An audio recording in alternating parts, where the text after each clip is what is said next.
할렐루야. 예수님께서 죽음을 이기시고 부활하신 부활주일입니다. 예수님의 부활이 영광과 찬송을 받아야 될 사건입니다. 예수님은 이렇게 말씀하셨습니다. 나는 부활이요 생명이니 나를 믿는 자는 죽어도 살겠고 무릇 살아서 나를 믿는 자는 영원히 죽지 아니하리라라고 말씀하셨습니다. 생명의 주님이 우리와 함께 하실 줄로 믿습니다. 이 시간 우리 옆 사람과 한번 인사하겠습니다. 부활의 주님과 함께 하세요. 인사하겠습니다.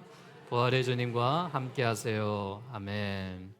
부활의 주님이 늘 우리와 함께 하시는 줄로 믿습니다. 예수님께서는 죽음을 이기시고 다시 부활하심으로 모든 잠자는 자들의 첫 열매가 되셨다는 것을 믿으시기 바랍니다. 지금도 예수님의 부활에 대해서 여전히 믿지 못하는 사람들이 있죠. 어떤 이들은 예수님께서 죽으신 것이 아니라 잠시 기절하셨다라고 깨어난 것이다라고 하는 이들도 있습니다. 또 반면에 어떤 이들은 제자들이 지어낸 이야기다라고 그렇게 말하는 이들도 있죠. 그러나 성경을 보면은 예수님께서 십자가에 죽으시고 대제사장과 종교 지도자들은 제자들이 예수님의 시신을 도둑질한 후에 이들이 예수님이 살아나셨다라는 소문을 낼 것을 염려하며 사흘째 되는 날까지 그 무덤을 굳게 지켜달라라고 말했습니다. 그리고 빌라도에게 요청하였고 빌라도는 경비들로 하여금 무덤을 막고 돌로 봉인하여 무덤을 단단히 지키도록 하였습니다. 하지만 이것이 오히려 예수님의 부활에 대한 분명한 증거가 된 것이 무장한 경비병들이 무덤을 3일 동안 열심히 지켰는데도 예수님의 시신이 없어졌다는 것은 예수님의 부활이 분명한 사실이었음을 더욱 확실하게 보여주는 증거가 되었기 때문입니다. 무덤으로 막을 수 없었던 예수님의 부활, 죄와 죽음으로 덮을 수 없는 부활이 기독교의 핵심입니다. 부활의 소식이 전해지자 듣는 이마다 죄에서 해방되었습니다. 부활의 소식이 전해지자 죽음에서 생명을 얻는 사건이 일어났던 것입니다. 어떤 핍박도 환난도 사상과 이념도 부활의 능력을 꺾을 수가 없었습니다. 오늘 말씀을 듣는 우리 모두에게 이 모두의 예수님의 부활의 능력이 환난의 문제가 해결되고 고통의 문제가 해결되고 상처받는 문제가 해결되고 우리가 가지고 있는 모든 문제가 부활의 주님과 함께 해결될 수 있기를 주의 이름으로 축복합니다. 예수의 부활을 믿으십니까? 믿는 자에게 능력이 임하실 줄로 믿습니다. 부활의 신앙을 가진다면 어려운 상황에도 낙심하지 않습니다. 어떤 환경이 된다 할지라도 소망을 잃지 아니하며 다시 일어날 수 있습니다. 부활하신 주님이 함께 하심을 믿기 때문입니다. 오늘 본문은 예수님의 부활의 장면에 대해서 기록을 하고 있습니다. 예수님께서 부활하신 장면 속에 예수를 따르던 여인들이 무덤으로 갑니다. 거기에서 부활의 소식을 천사들로부터 듣게 되죠. 그 소식을 전하러 가는 도중에 부활하신 예수님을 만났고 예수님의 말씀대로 다시 전하러 가게 된다는 내용입니다. 부활하신 예수를 만나 그 증인이 되었던 여인들처럼 우리도 부활의 증인이 되고 주가 살아나신 부활의 증인이 되려면 우리가 어떻게 해야 되는지 오늘 말씀 가운데 은혜 받으시기를 바라겠습니다. 부활의 증인이 되기 위해서는 부활의 사실을 믿고 기뻐해야 될 줄로 믿습니다. 오늘 본문 6절에 보니까 그가 여기 계시지 않고 그가 말씀하시던 대로 살아나셨느니라 와서 그가 누우셨던 곳을 보라라고 말했습니다. 천사의 명령은 예수께서 부활하였다는 사실을 보고 믿으라는 것입니다. 당시 사람들은 예수의 부활을 의심하지 않고 믿지 않았습니다. 전혀 믿을 수 없는 놀라운 사실이었기 때문에 예수님이 부활했다는 사실에 대해서 믿으려 하지 않았습니다. 그래서 천사는 와서 누우셨던 곳을 보라라고 말하고 있습니다. 만약 예수의 부활을 믿지 않는다면 예수와 아무런 관계가 없음을 깨달아야 됩니다. 제자들이 기뻐했던 그 이유가 무엇일까요? 핍박이 와도 문제가 있어도 흔들리지 않은 그때가 언제일까요? 그때는 부활하신 예수님을 만났을 때입니다. 사랑하는 여러분, 오늘 부활하신 그 주님께서 주의 성전에 계시고 우리의 심령 가운데 만남을 허락해 주실 줄로 믿습니다. 그 부활을 예비하고 기뻐하는 우리 모두에게 충만한 은혜가 임하시기를 주의 이름으로 축복합니다. 부활의 예수께서 와서 보고 믿은 것이 있습니다. 세상에 믿던 것들은 다 사라지지만 부활의 예수가 참된 소망이 됨을 믿으시기 바랍니다. 우리 모두도 와서 보고 듣고 그 믿음의 부활의 증인이 될 수 있기를 바랍니다. 예수님의 부활은 곧 우리의 큰 기쁨을 주고 있습니다. 몇몇의 여인들이 예수님의 무덤에 찾아갔죠.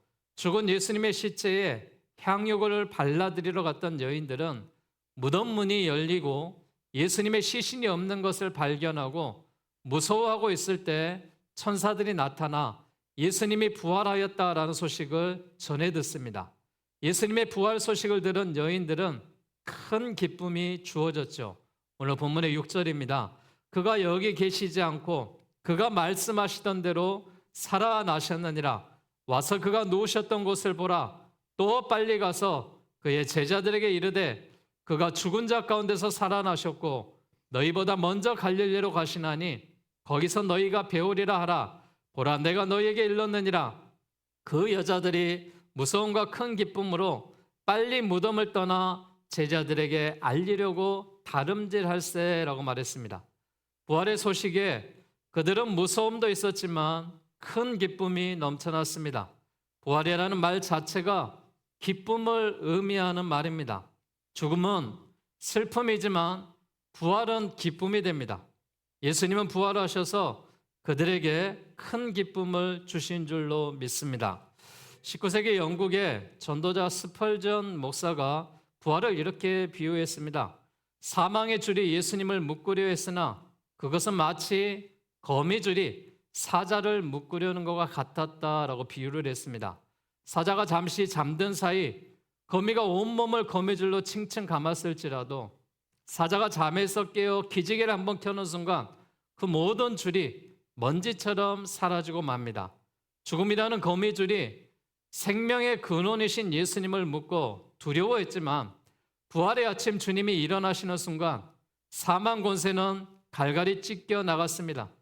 우리를 묶고 우리를 고통 가운데 있는 이 문제의 줄이 아무리 단단하게 보일지라도 부활의 주님을 믿고 부활의 주님과 함께 예배하는 성도들의 모든 고통과 아픔의 거미줄이 예수님의 부활하심으로 인하여서 모든 사망 권세가 물러가고 예수님의 부활의 영광 가운데 회복되는 역사로 깨어나는 역사로 주님이 동행하시는 역사로 함께 하시기를 바라겠습니다.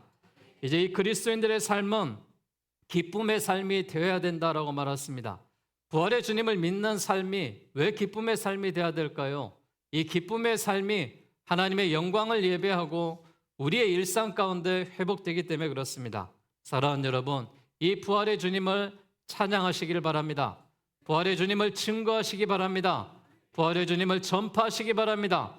부활의 주님과 함께 즐거워할 수 있는 우리 모두가 되시기를 주의 이름으로 축복합니다. 부활의 주님과 함께하는 자는 어떻게 해야 될까요? 경배하셔야 됩니다. 본문 9절에 보니까 이렇게 말씀하고 있습니다. 예수께서 그들을 만나 이르시되 평안하냐 하시거늘 여자들이 나아가 그 발을 붙잡고 경배했다라고 말하고 있습니다.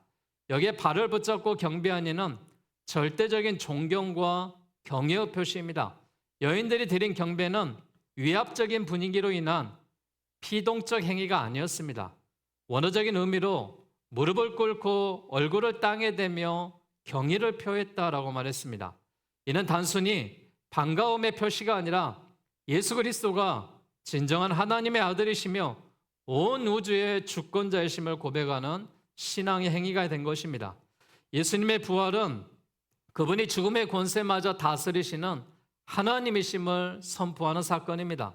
여인들이 예수님의 발을 붙잡았다라는 것은 그분의 인성과 신성을 동시에 확인하는 것이며 이제 자신들의 삶의 주인이 누구인지 분명히 확정된 순간입니다. 사랑하는 여러분, 내 삶의 주인이 나라고 생각하십니까? 결코 여러분 내가 아닙니다. 나를 이곳에 창조하시고 이곳에 태어나게 하시고 나를 이 땅 가운데 삶을 살게 하시고 지금 이 자리에 예배하게 하신 하나님께서 나를 선택하시고 나의 모든 생명을 주장하실 줄로 믿습니다. 내 삶이 나의 것이 아니라 하나님의 것인 것을 인정하시기를 바라겠습니다. 그렇게 인정하는 자에게 예수가, 부활의 주님이 우리의 심령 가운데 함께 하셔서 평안하게 하실 줄로 믿습니다. 그 언약적인 평강이 선포될 때 우리 모두에게 이 성전에 들어와 있는 이 한 사람 한 사람에게 하나님을 예배하는 자로, 경배하는 자로 서게 하실 줄로 믿습니다. 죄로 인해 하나님과 원수되었던 인간이 그리스도의 대속적인 죽음과 부활로 말미암아 하나님과 화평을 누리게 되었음을 선포하시는 왕의 선언입니다. 이 평강을 맛본 자만이 진정한 경배를 드릴 수가 있는 것이죠. 여러분, 과거 애굽 시대에 이 애굽에서 살았던 430년의 이스라엘 백성의 종살이를 기억해 보십시오. 하나님이 모세라는 이 선지자를 선택하셨고 그의 나이 80에 그곳에 보내신 이유가 무엇입니까? 그들을 애굽에서 출애굽하기 위한 삶이었습니다. 그들을 출애굽해서 하나님께서 그 백성을 선택하신 이유는 그들을 통하여 경배받고 예배받기 위해서 내 백성을 선택했다라고 말하고 있습니다. 사랑하는 여러분, 오늘 이 자리에 앉아 계신 한 사람 한 사람이 하나님의 예배자로 부르시고 나를 선택하시고 나의 예배를 받으실 줄로 믿습니다. 주님 앞에 온전히 엎드려서 나의 주님, 나의 하나님이라고 고백했던 이 도마의 고백처럼 오늘 우리의 고백이 우리의 마음에 무릎을 꿇고 하나님, 나의 하나님이라는 고백이 우리 모두에게 임하시기를 바라겠습니다. 로마서 1장 4절에 성결의 영으로는 죽은 자 가운데서 부활하여 능력으로 하나님의 아들로 인정되셨으니 곧 우리 주 예수 그리스도다라고 말하고 있습니다. 부활하신 예수가 그 만남 가운데 경배할 때 하나님 되심을 믿고 경배하는 고백의 증인의 모습을 가지게 되는 것입니다. 부활의 주님을 만나 경배할 때 우리가 어떤 모습으로 믿어야 될까요? 예배의 부흥으로 우리의 삶이 믿어져야 될 줄로 믿습니다. 교회의 역사가 분명히 달라지게 될 줄로 믿습니다. 부활의 주님을 만나 경배하는 모습 속에서 부활의 증인이 됨을 이루심을 믿으시기를 바라겠습니다. 이 땅의 모든 교회마다 다시 사신 살아계신 주님을 경배하는 진정한 예배의 부흥이 다시 한번 일어나고 우리 역시 다시 한번 신앙생활을 시작하고 예배의 자료로 불러주신 하나님 앞에 감사하며 오늘 부활의 주님과 예배하는 우리 모두에게 하나님의 충만한 은혜와 주님의 소망과 주님의 역사가 우리의 삶 가운데 함께 하시기를 주의 이름으로 축복합니다. 우리가 부활의 주님을 이제는 전하는 자리로 나가셔야 됩니다. 오늘 보면 10절에 보시면 뭐라고 말씀하고 있습니까? 이에 예수께서 이렇게 말씀하십니다. 무서워하지 말라. 가서 내 형제들에게 갈릴리로 가라. 거기서 나를 보리라 라고 말씀하셨습니다. 예수께서 갈릴리로 가라고 명했는데 가서 부활의 소식을 전하라는 말입니다. 소망이 없는 갈릴리에 복음을 기다리는 자에게 부활을 증거하는 것이고 여인들은 부활을 전하는 최초의 증인이 되었습니다. 오늘 누구를 통하여 이 자리에 오셨든지 하나님께서 역사하셔서 부활을 전하고 복음을 전하고 교회의 소식들을 전하며 이 성전에 우리가 함께하고 있는 줄로 믿습니다. 여기에 가서는 적극적인 능동적인 전파를 이야기하고 있습니다. 여러분이 다니시는 교회가 하나님께서 살아 역사하시고 이 성전에서 71년 동안 함께 하셨던 주님의 터전입니다. 이곳에서 하나님의 성령의 영이 함께 하시고 여러분의 예배를 기뻐 받으시고 여러분의 심령 가운데 함께 할 줄로 믿습니다. 이제 그 주님을 교회를 통하여 전하게 하시고 또한 하나님이 기뻐하셔서 우리가 적극적으로 전하시고 담대하게 전하시고 믿음으로 전하시기를 바라겠습니다. 주님 부활하시고 살아나셨습니다. 막달라 마리아의 여인들, 엠마오 마리아에 갔던 제자들, 예수님께서 돌아가셨을 때는 슬픔과 좌절과 절망밖에 없었습니다. 그러나 예수님이 부활하셨다는 이 소식을 듣고 전할 때는 그들에는 기쁨과 환희와 소망이 있었습니다. 도마는 예수의 부활을 믿지 않았지만 바울은 예수를 믿는 자들을 핍박하였지만 그러나 저들이 부활하신 예수를 만나고 나서 슬픔이 변하여 기쁨이 된 줄로 믿습니다. 두려움이 변하여 담대함이 된 줄로 믿습니다. 절망이 변하여 희망이 된 줄로 믿습니다. 불신이 변하여 믿음의 삶으로 이어간 줄로 믿습니다. 핍박자가 변하여 이제 순교의 자리까지 나아가게 하신 것을 믿습니다. 사랑하는 여러분, 예수님의 부활의 사건은 다른 사람을 위해 일어난 사건이 아니라 오늘 이 자리에 앉은 나를 위해 일어난 사건이라는 사실을 믿으시고 그 부활의 주님 앞에 경배하며 그 소식을 전하며 기쁨으로 살아갈 수 있는 우리 모두가 되시기를 주의 이름으로 축복합니다. 부활하신 예수께서 지금 우리와 함께 계심을 믿으십니까? 그 믿는 자에게 부활의 역사가 그 소망의 하나님이 함께 하실 줄로 믿습니다. 여러분, 우리가 때론 극심한 고통이 있죠. 괴로움이 있죠. 해결하지 못하는 문제들이 있죠. 부활의 주를 통해 새로운 길이 열려지는 그 부활의 은혜를 입으시기를 바랍니다. 주님은 우리를 부활의 증거자로 쓰시기를 원하고 계십니다. 부활을 증거하는 삶이 무엇이겠습니까? 십자가의 삶을 의미하지 않겠습니까? 더 낮아지고 더 섬기고 더 희생하는 것입니다. 사랑하는 여러분, 믿는 자들이 어떻게 살아야 되겠습니까? 믿는 자들은 사람들의 입술의 고백처럼 살아야 되는데 어떤 분은 순종하며 살자고 말합니다. 어떤 분은 기도하면서 살자고 말합니다. 어떤 분은 정직하게 살자고 말합니다. 저는 이렇게 말합니다. 믿는 자는 잘 살자고, 잘 사셔야 됩니다. 하나님이 주신 세상이고 하나님이 우리에게 허락하신 세상인데 잘못 사시면 안 됩니다. 그리스도인들이 잘 사셔야 세상이 변화되고 세상이 모든 어둠들이 물러가고 빛의 그 소망 가운데 함께할 줄로 믿습니다. 하나님, 우리가 예수님의 부활이 왜 그렇게 중요하냐라고 강조하는 것은 마귀와의 싸움에서 승리한 부활의 영광이기 때문에 그렇습니다. 선과 악과 또한 진실과 거짓과 사랑과 미움과 생명과 사망이 우리 가운데 놓여 있지 않습니까? 여러분, 악을 선택하시겠습니까? 악은 악으로 망할 수밖에 없습니다. 선을 선택하시기를 바라겠습니다. 거짓을 선택하시겠습니까? 그의 인생은 계속된 거짓밖에 일어날 수밖에 없습니다. 진실을 선택하시기를 바랍니다. 미움을 선택하겠습니까? 그 사람은 계속해서 미워할 수밖에 없습니다. 하지만 사랑을 선택하신다면 우리 모두가 계속해서 사랑하게 될 줄로 믿습니다. 사망을 선택하면 결국 절망과 죽음밖에 남지 않습니다. 그러나 우리가 생명을 선택했을 때 생명의 주님이 우리와 함께할 줄로 믿습니다. 예수님의 부활은 하나님의 능력이 될 줄로 믿습니다. 예수님의 부활이 우리의 삶의 기쁨이 될 줄로 믿습니다. 부활하신 주님을 경배하시고 그리고 증거하십시오. 부활의 주님이 큰 권능으로 우리 모두에게 주시는 축복으로 임할 줄로 믿습니다.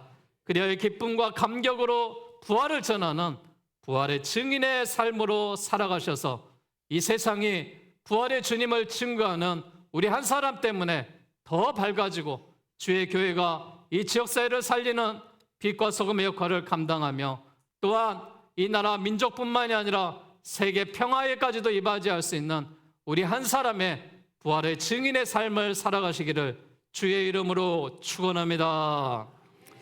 이 시간 함께 살아계신 부활을 주님을 찬양하도록 하겠습니다. 살아계신 주 함께 찬양드리겠습니다.